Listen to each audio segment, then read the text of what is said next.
So yeah, it builds on the previous presentation. If you've just come in, that doesn't matter. We will still cover as much backup bits as we can. As before, please ask questions as we go if you have any. And as we get towards the end of the presentation, we're going to review some of the potentially useful tools and techniques that you can use to develop your confidence. And then finally, we made really good time in the 101 presentation, so that free bonus extra, we have got a chance of getting to it, so we shall see what happens. So this slide here is a direct quote from the submitting patches file that you can find in the documentation directory. And it's just highlighted a few of the really important bits and pieces.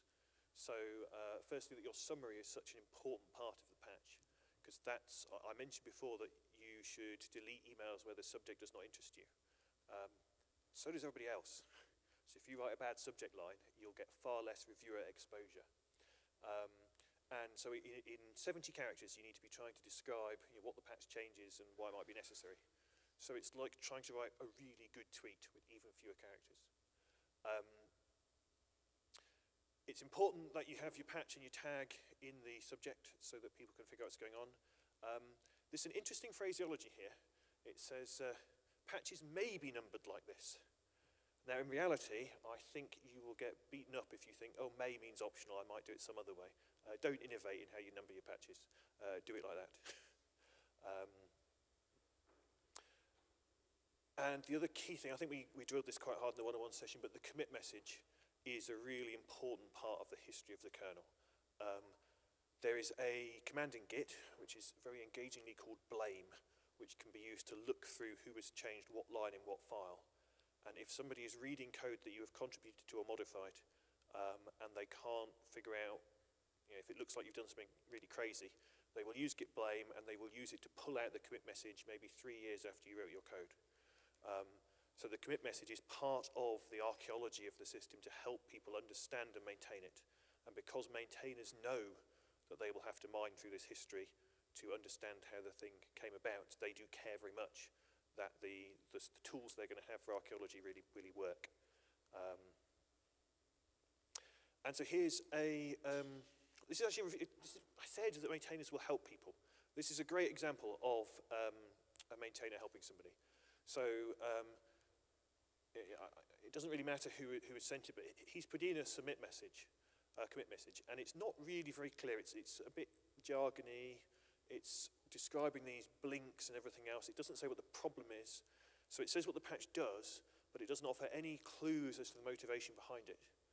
And he got this great reply from Ingo Muller, which was just suggesting a format for how you might choose to put in your description.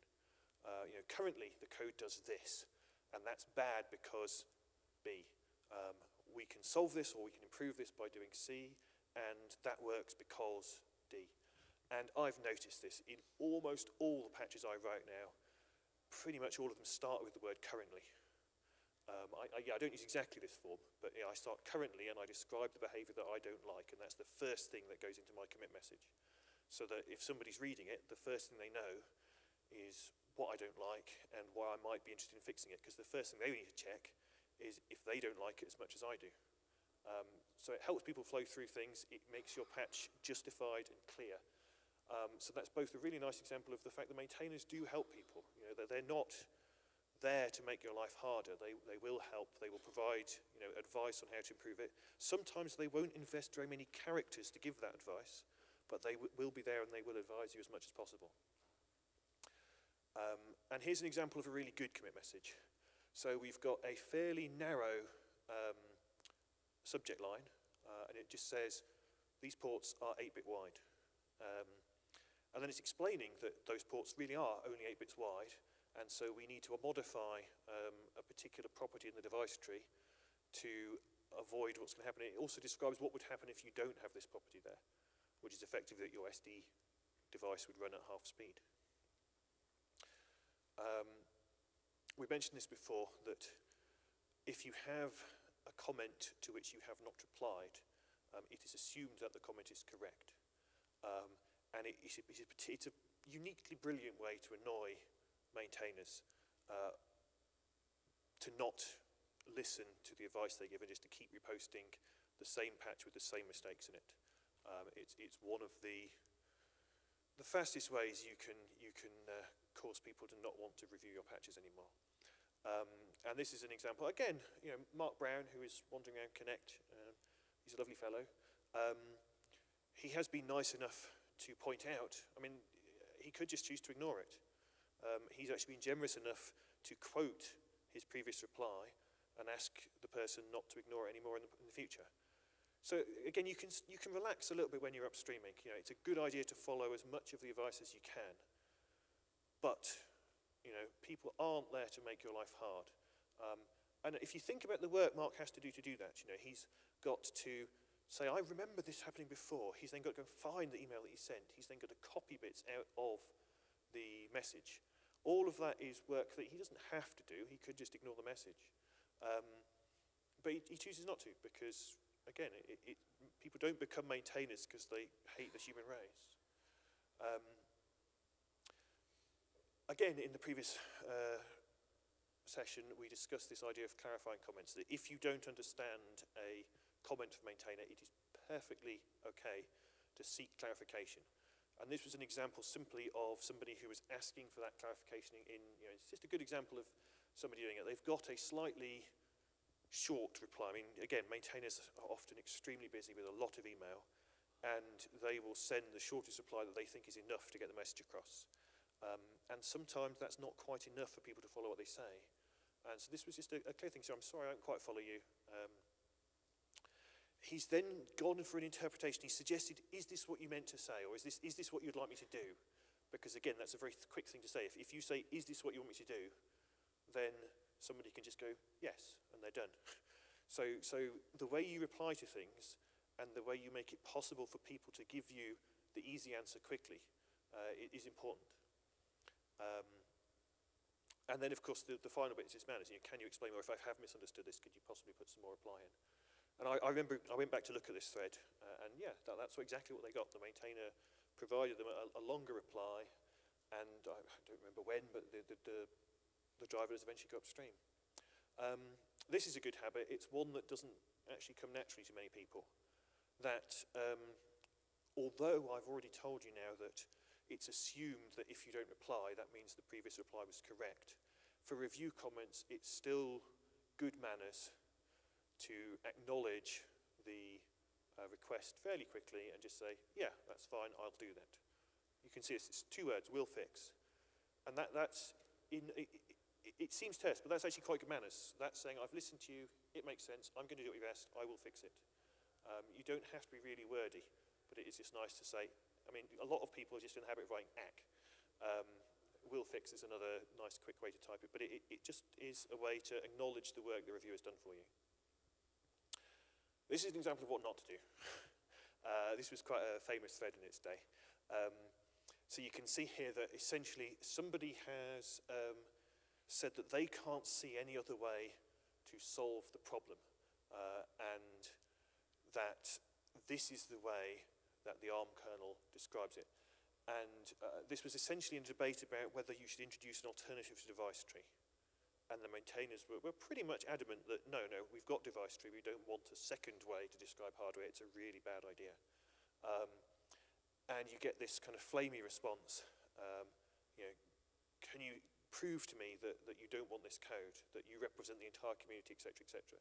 It doesn't matter whether you represent the entire community or not. You're simply saying that you don't think that this solution is acceptable to go in the kernel. And that's not the way to get people to listen or react well. I mean, actually, again, we didn't pick these threads to victimize anybody. So eventually this thread does come through to a kind of happy ending. But that was not a high point in the debate. So we're going to look at a simple driver now. I mentioned trying to avoid the UART. Sometimes you have to start with the UART, but this is a fairly simple driver that I hope most of the audience understands, a watchdog driver. And by looking at the watchdog driver, we will see how you structure the patch set and so on. So first of all, we've got the logic splitting of the work. And there's normally a driver is at least 3 patches on the ARM architecture. You might want more in your patch series, but here's some examples of the kind of logical partitioning. So first off, you have to put the documentation for the device tree binding. So the device tree binding describes what all the fields mean. When you document it, you're saying that this field means this, it's got this particular compatible string to describe the version of the hardware we care about, and so on and so forth.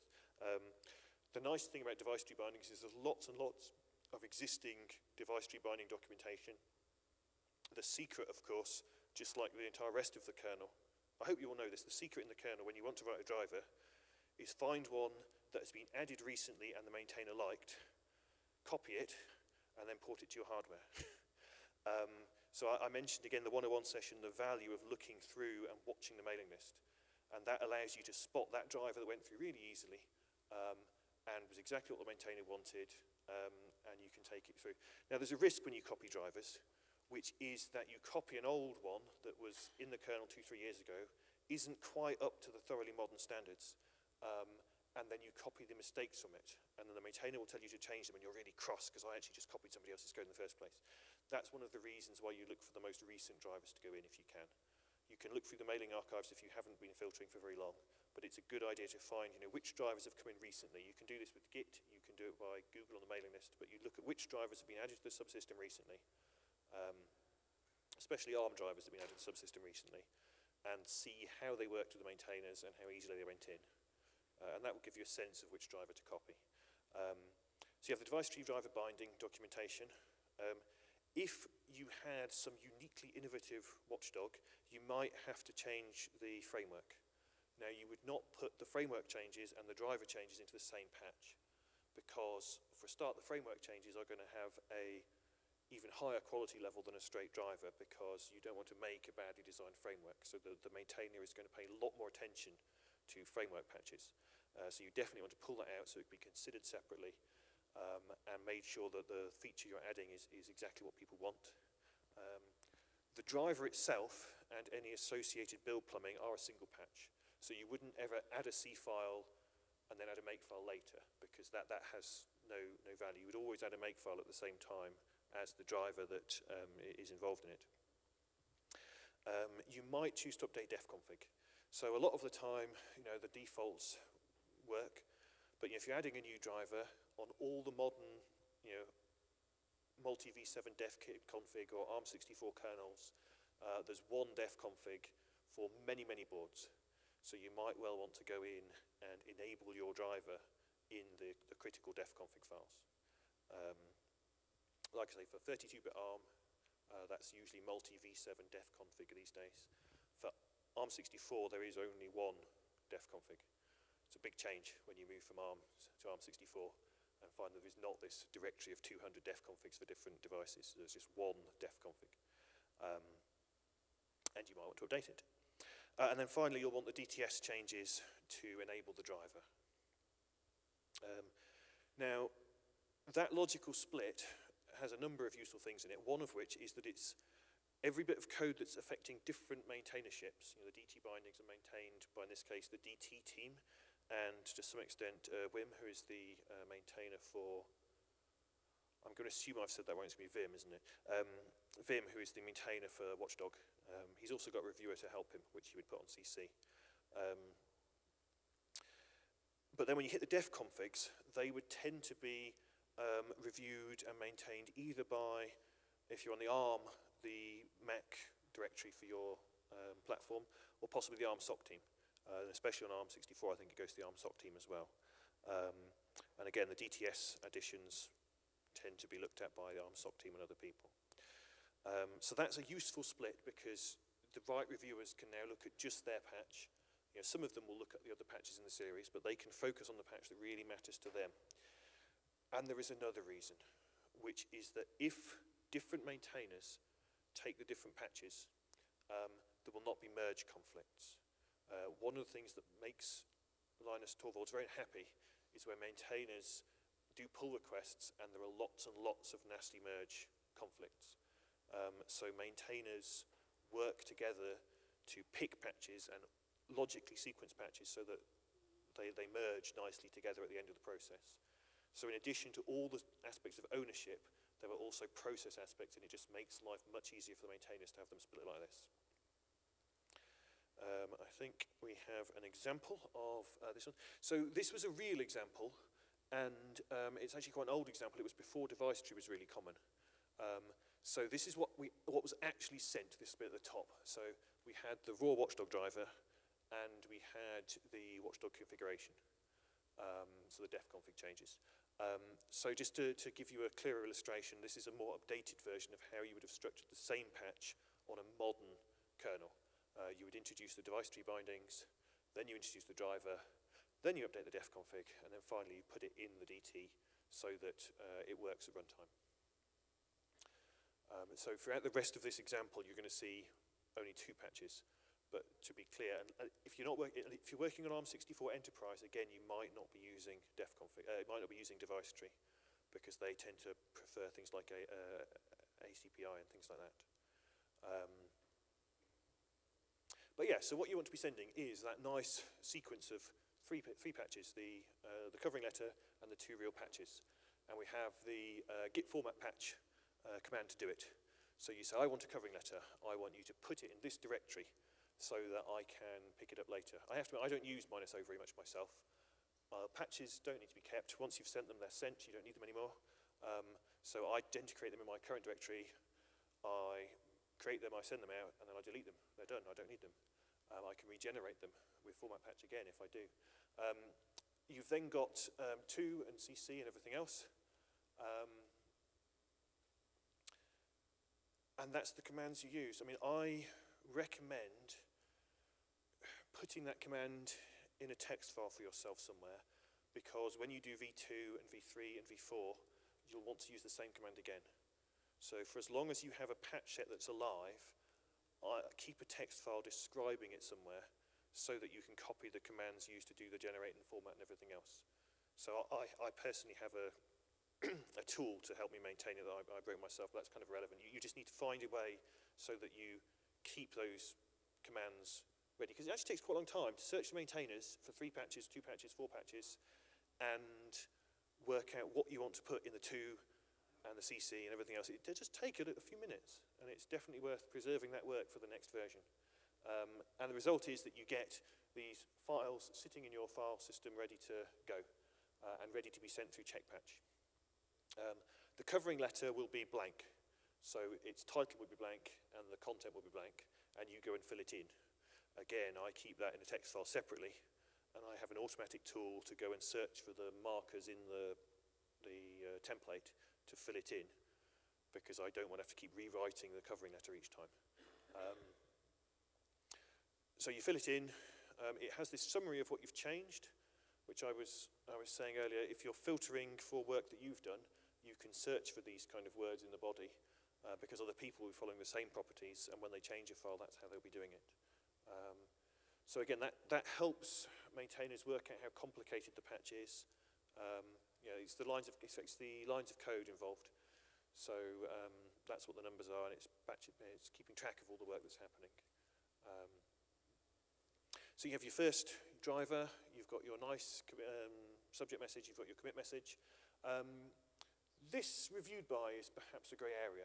So this particular driver, what I believe happened was they went through an internal review process before they posted it on the mailing list. Internal review process is a very good idea. I mean, if you're club and core members, you can even involve the premium services team in.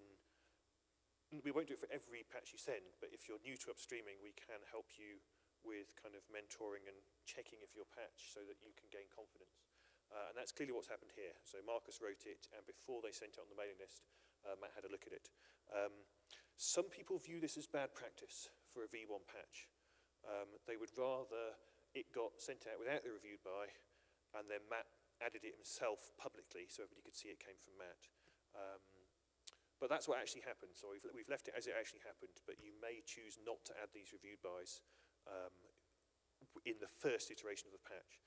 Now, obviously, when you send it, I say obviously, what will happen when you send out a patch is people reply with tags, things like act by and reviewed by and other tags. And that's giving you permission to add that tag when you resend your patch. So if they've asked you to make a change, and then they say, quite often you said they'll make 3 comments, and then say, other than that, act by, and then give you their email address. That's an invitation that if you followed their review comments and acted on them, when you send it out, you can add an act by yourself where you've got this reviewed by. And in actual fact, if you forget to add it, the maintainer will quite often ask you to add it the 3rd time round, because those act bys are part of the decision-making process for other maintainers. So when somebody sends you an act by, if you then have to send a new version of the patch, you need to copy that act by, or that reviewed by, or that tested by into your patch sets for next time. Wrong way. Oh dear, which way? Sorry, excuse me a minute. There we go, yes. And here we have the repost. So this particular driver did get the review comments, and somebody asked me before about possible formats for this thing. This one's using a changed since version 1, which is very clear. It does tell you what's changed since version 1. If you are ever unfortunate enough to get to version 15 or something, it gets really hard to cope with this changes since. It's much easier to put the actual version that you got. So I would prefer to have put V2 in there, not because that one's hard, but it becomes harder and harder to keep track of version numbers when you've got to mentally add 1 each time to every version number that you see. But hopefully you don't get to that many patches, it's not a problem, but it can happen, you get to very high numbers. So that's listed all the review comments that came up during review that have been changed in this driver. We've got a specific review comment here. And again, this is a variant of the will fix. You know, I will change it based on what you and a couple of other reviewers have said. I will fix this for next time. And then finally, if you're very lucky, the maintainer will reply and say, I've applied the patches. In this particular case, Vim was really generous because there were a few changes that were mostly administrative that he just performed himself before he applied it. So that was the patch through to completion. You can see here it was at version 5 by the time it went upstream. That is quite normal, you know, it happens. You can get to big numbers. Also, not all maintainers send you an email to tell you they've applied it. The place to keep an eye on is Linux Next. So the vast majority of maintainers make their Git trees public, so that anything they've merged into their own Git tree will be picked up and merged into Linux Next for testing. So it's a good idea to test Linux Next if you've committed a driver, because that's where it's going to look in the next version of the kernel. So once it's been accepted, it's a good idea to fire up Linux Next and make sure it works in Linux Next, because there may have been some bit missing or some problem. But you can also watch Linux Next if you put a couple of scripts around the Git pulls to spot when your code actually does land in Linux Next to make you ready to test it. So a quick thing on posting a driver. I mentioned it can take a little while to figure out who the maintainers are for a particular thing. So in this case, I wrote myself a fake patch to produce this text for you. So I've created this SD host controller called foo, and I wrote a patch, and I've actually, to generate this, I'd written most of the patch. You know, I put all the build infrastructure in, I'd modified make files, etc., etc. What you notice there is I've used -f to say who is the maintainer for this file. And that's a really good idea, because we get this fairly clear response back. We've got Ulf, again a Linaro chap wandering around the conference, who is the maintainer for MMC and Secure Digital. Oddly enough, my own name comes up. Now that's not because I've ever done any work on SD before. It's because Git has gone through the history and spotted that I wrote SDHCI foo. And therefore it's popped up. So obviously I wouldn't add myself to the CC list because I know that I just wrote it, I'm trying to upstream it. But of course if anyone else wants to change that file, they will quite often see your name and add you to CC. And then finally it's listed the mailing list. So you pick out the 2 people in that list that you need to use, Ulf and the mailing list. You add Ulf to the 2, you add Linux MMC to the CC list, and you put that in your format patch, and you run that for all the patches. So you run patch 1, 2, 3, 4, how many patches you've got, and that helps you generate your 2 list. Now, the reason I've used -f there is because if you don't use -f, that is what falls out of the get maintainer script. And this is a particular phenomenon. What's happening here is you've got ULF at the top, just as you had before, and although you can't read it, you've also got Linux MMC right at the bottom. But what's happened is because I've asked it to check the patch rather than the driver, it's gone through the make file, and it's given you a list of every person who has ever written an SDHCI driver, which is not the set of people you need to CC. That's a far too big list of CC. So with get maintainer, it's a good starting point, but you do have to think about what it's giving you. If you find files where somebody's written, 95% of it, or even signed 95% of it, you might want to CC them. It's somebody who clearly does a lot of review in that subsystem. If you're down at 10%, you're probably looking at somebody who just wrote a quick patch to fix a bug once and has moved on. So these percentages, again, you can see obviously a maintainer does sign the vast majority of patches in the subsystem, so you see that very high percentages. You also notice this chap from SUSE, who's clearly worked in quite a lot of areas and might well be starting to review things. You might choose to add him on CC because he might want to review your patch as well. But down at the bottom, you're seeing people who've written exactly one driver once. There will be no need to CC people like that.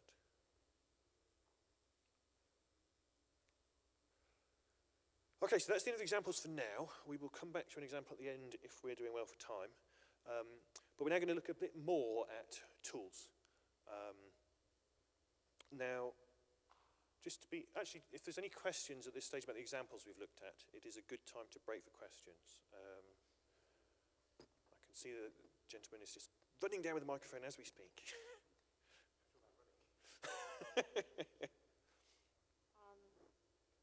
You mentioned that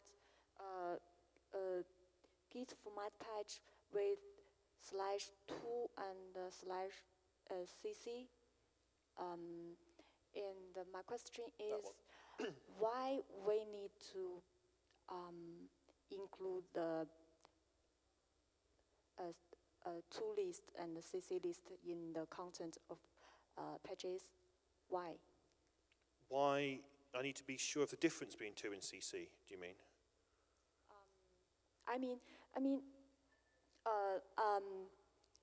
Even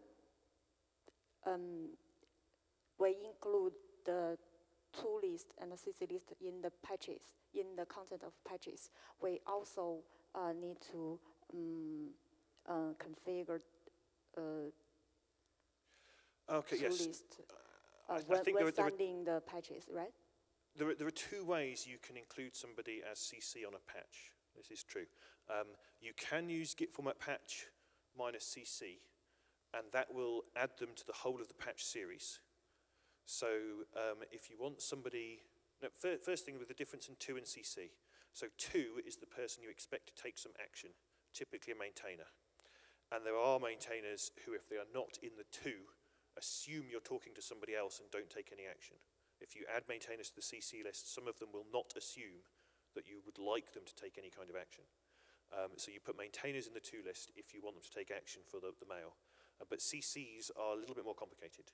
CC is usually used for somebody who would be interested in the change, who might choose to do a review, might have an opinion about these things. And there are 2 ways you can put somebody on CC. You can use this -CC to the format patch when they'll get the whole series. Or if you've got a big series and you think they might only be interested in a few of the patches in it, when you're doing the signed off by at the bottom of your patch, you can actually put a CC there just as you would put the reviewed by or the act by area. And that will cause git format patch to pick out their email address and send it to them. The other thing it does is it creates a record in the version control system that they were CC'd, which can be useful if somebody complains. So for the most part, when you're doing a single driver, this is the best way to do it. If you've got a complicated driver set, patch set, you might use this extra CC tag in Git, which sits, if I dig out it sits just here. So after your signed off bar, you can also add CCs of people you want to see the patch.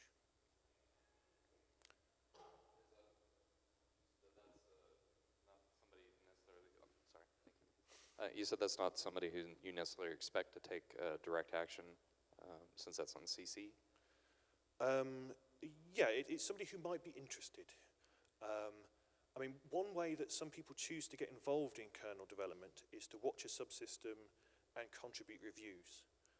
It's actually quite a good way to learn a lot quite quickly, because you get to read a lot of code, think about it, and of course if your review is incorrect, then somebody else will kind of counter-review and argue with you. So it's quite a good way to learn things, although you have to be quite brave. But yeah, so CC is for people who might be interested. The original author should, if you've got a driver who is maintained by somebody else but there's an original author, it's a very, very good idea to CC the original author, for example.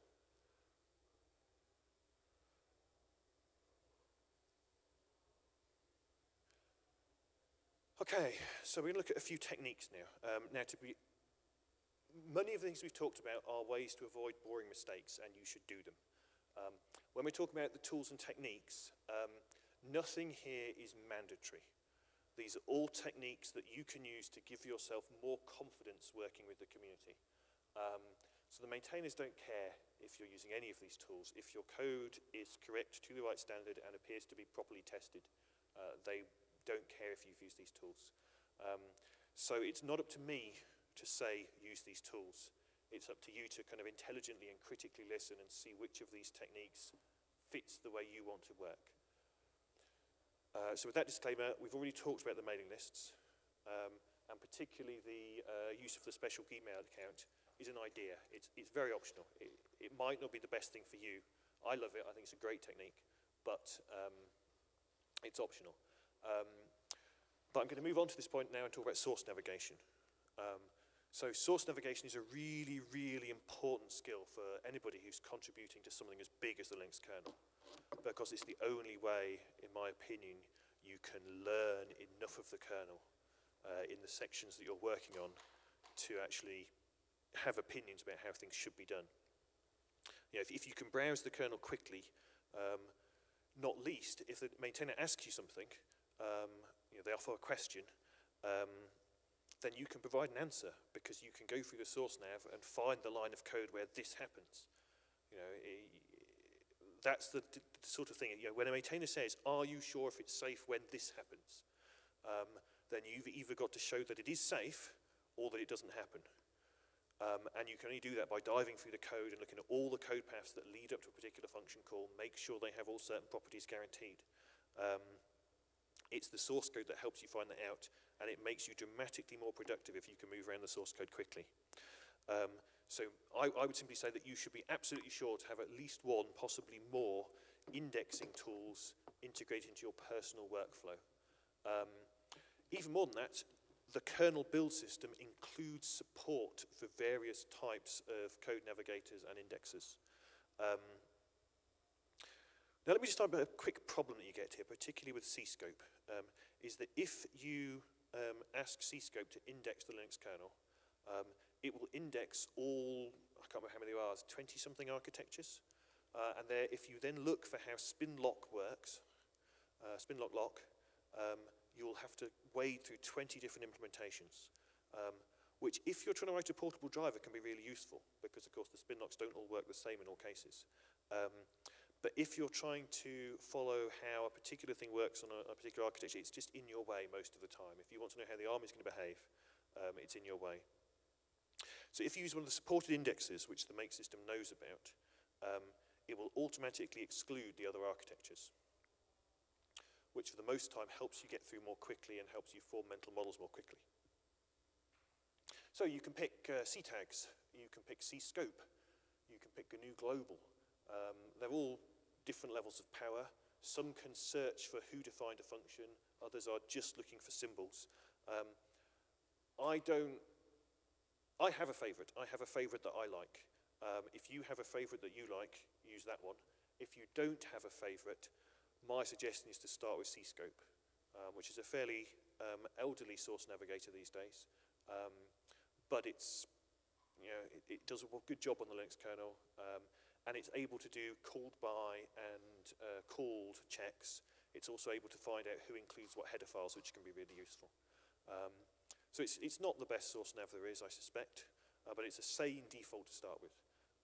And there's also this little tool called C Browser, which is a GUI that sits over the top of C-Scope. I mean, all the kind of programmer editors, things like Vim and C and Emacs and other editors have got C-Scope plugins, so you don't have to leave your favorite editor to take advantage of these things. But if you do use a GUI editor which doesn't have these support, then C Browser can also help you.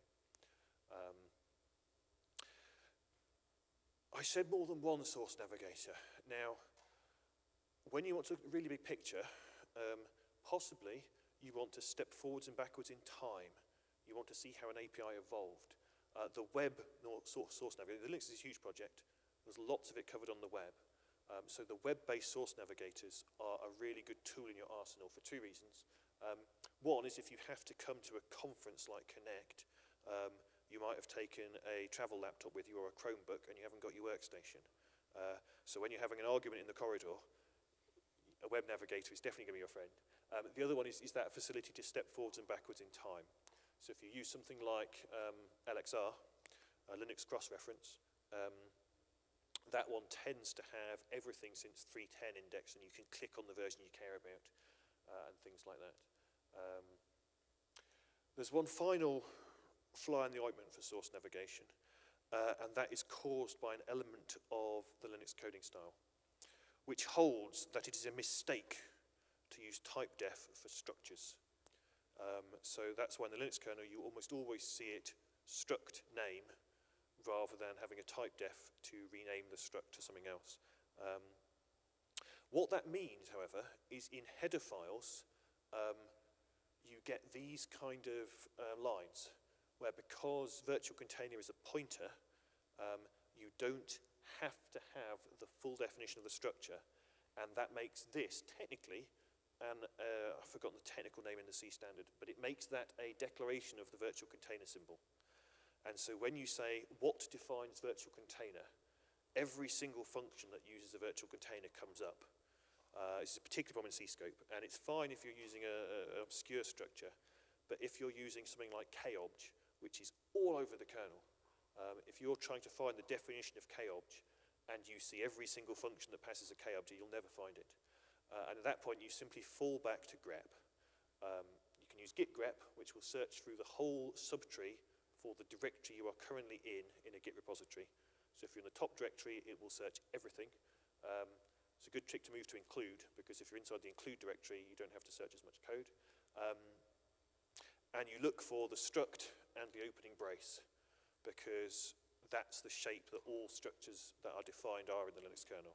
So if you have that particular problem with your source navigator, then just bypass it with this git grep and then go back to using the source navigation. So that's it for source nav. Like I say, pick one you really like, and it will help you mind things. If any of you are Android developers and you work on AOSP, there is also a tool called, bring it back to the name, it's by Sun. I'll come back to that, sorry, I've blanked completely on what that's called. But it's a thing, you want to source nav through Android as well, but when you source nav through Android, things like C-Scope just aren't fast enough. You have to find web-based navigators because that's the only way to get the speed up. Okay, so for static checkers. Static checkers are basically tools that do not execute the code, which is dynamic checking. They look at the source code and look for errors in it. And the more static checkers you can hurl at your code, the more likely you are to find faults early in the process. So this is good for two reasons. One is that other people run static checkers on your code later on and they will find bugs that you didn't know about. And the other is that occasionally the maintainers will run a static checker for you when they integrate it. And if a maintainer says something like, your patch introduces a sparse warning, you need to know how to run sparse, otherwise you won't be able to fix it. Because they won't, they're done at that point. Once they've said your patch has created a sparse warning, they don't need to tell you what it is, they expect you to go and run sparse and figure it out. And that's not a time to go back to a maintainer and say, could you tell me what it is? That's a time to learn to use sparse. So you should integrate static flex checkers into your workflow without any question. So again, there are lots of static checkers built into the kernel, and it's important to know how to run them. So you have this tool called check, And it's as simple as that. There's a variable in the makefile. And if you set check, then it will be run using C flags on the file. So you can see the example here. We've set check to sparse.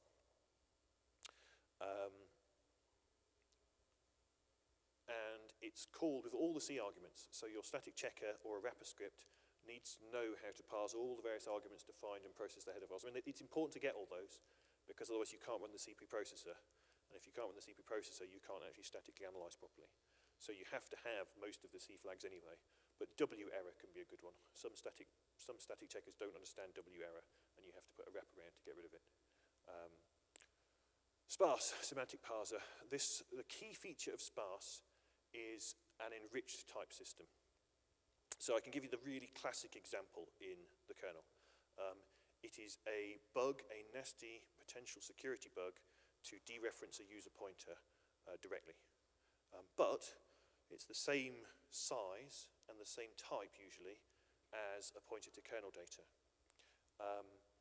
So what happens is inside the kernel, there are lots of tags on various types to mark code as being user or kernel, dereferenceable, not dereferenceable. There's quite a few different tags you can apply. And so sparse has this richer type system that can see if you've got mismatched types, if you're reading a user pointer and writing it to kernel space and things like that. And you can see exactly that here. Incorrect type in argument 1, different address space. That is an example of sparse having spotted that the two uses are incompatible. I haven't got time today to give you an exhaustive list of all the static checkers you can use and deploy, but I can point you at make help. If you run make help on the Linux kernel today, it will list a lot of the static checkers that are built into it. So there's Kochi is particularly interesting, but there's a collection of things there. The slides for this are available on the conference. You should have had instructions on how to fetch them. You can also email the lifetime warranty address we'll talk about in a minute. You can turn on lots of warnings with W = 1. That gives you lots of warnings. Compiler warnings can be particularly useful. And there's an additional selection of things you can run. Now, final thing I'd like to show you is this bringing it all together. Warnings are a particular pain because the kernel might existingly issue warnings. This is a terrific script. It's called III. I think it was written by somebody at Intel. And it allows you to run with lots of warnings and all the static checkers on a bunch of different architectures all at the same time, and to run a whole patch set. And it will go to each patch individually, compile the patch so you get bisectability testing. So you can go through a patch set of 10 patches, and it will compile each one separately, and it will run each one through the static checkers. And it will only tell you about new warnings. So it runs the baseline, captures all the warnings and all the static checker false positives. Then it adds your patch and runs it again and compares the two. And if you've introduced new warnings, it will tell you, but it will not waste your time showing you all the existing warnings. So it's a really great way to run the static checkers without getting deluged in false positives. So I really recommend having a look at that. Right then, so handling regressions. Basically, you should automate pretty much everything. And the reason for that is that you've got all this bisectability, and if you can automate your tests, then if your code breaks at some point in the future, you can find out how it was broken, who broke it, and when. Maintainers do that with every single commit, or they try, and they mostly succeed. So the vast majority of intermediate stages in kernel development are compilable. And so you can use bisect to automatically search through the Git history from a good point to a bad point and find exactly the patch which introduced a problem. It's a quick aside, yes, automate everything. It's your platform, right? You're the SOC driver author. Nobody cares more than you about keeping it running. So having automatic testing of basic boot kernel features is valuable. There's loads and loads of options you can go to this. We can help you with Lava, public labs, your own private labs, test infrastructure. But your testing is the best thing you can do. And I've listed some characteristics of good automation, but this is the key thing for me. It is no excuses. Your management may not be investing in this. you may not have equipment to perform an automatic reboot, a power control module. When you're searching for aggression, computers are so much better at repeating the actions needed to do a 10 or 12 step bisect than you are. And even if you can't automate every single thing, you can have a script that pops up and says, please press the reset button. And you press the reset button and press return, and that does the rest of it. And you can write this with all manner of tools. So don't tolerate lack of automation. If you're doing a bisect particularly, try and automate as much of the test as possible so that you can get a pass-fail for a particular version of the kernel. And that's how the scripts work. So they get these return values. If they return 0, you can see what's happening. You're saying bisect run, and it's giving you a shell script, and that's the shell script that drives the bisection. So this is going to do a binary search through the Git history looking for the broken part. And your script can return 0 to say test has passed. They can return a whole bunch of values, which means I was able to compile the kernel, but the test failed, i.e. it's a bad version of the kernel. And there's finally one you can say the kernel's failed to compile. So if the maintainer makes a mistake and that version doesn't compile, if you return that, Git will just look for a version a little bit close to it that it can work from. And there's also another value you can send back, which means abort bisect. So if, for example, you've established that the hardware isn't plugged in, you don't have to continue failing all the way through.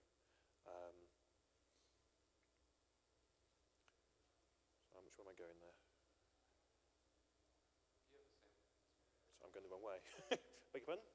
I was going to ask if you had a sample of the bisect compile script someplace. Have I got an example of what? You had a script that was doing the compilation on the bisect command, the compile kernel and test.sh. I can dig one out, I expect, but they're usually custom written. Or at least the wrapper of it is custom. I've usually got a collection of tests that I run at things for the area I'm working on.